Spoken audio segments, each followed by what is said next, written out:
राज्य बीजेपी कार्यालय गुरुत्वपूर्ण बैठक बीजेपी राज्य सभापति मनमोहन सामल अध्यक्षतार बैठक आरंभ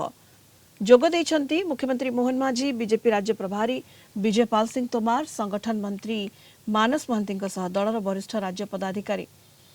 सेभଳି बैठक में राज्य सरकार किसी मंत्री जोग देई पारंती केन्द्र में बीजेपी नुआ टीम गठन होगा पर दिल्ली में पदाधिकारी बैठक अनुष्ठित होता से बैठक में दलर आगामी दिन को नहीं प्रस्तुत होइथिबा ब्लू प्रिंट उपरे आलोचना होई पारे। राज्य में बीजेपी आगामी समय केउ केउ कार्यक्रम करिबो ताकु नै आज बैठक में रोड मैप प्रस्तुत होई पारे बोली दलीय सूत्ररु सूचना रही। सबुबले भारतीय जनता पार्टी संगठन को मजबूत करने विभिन्न समय विभिन्न सांगठनिक बैठक मान करते से परिप्रेक्षी आगामी दिन में आमर यशस्वी प्रधानमंत्री जहाँ नेतृत्व में आम देश आज परिचालित हो यशस्वी प्रधानमंत्री जन्मदिन आसूची आम मैंने सेवा सप्ताह आकार समस्ते पालन करूँ निश्चिंत भाव आगामी दिन में दल जिते जहाँ दायित्व कार्यकर्ता मान दल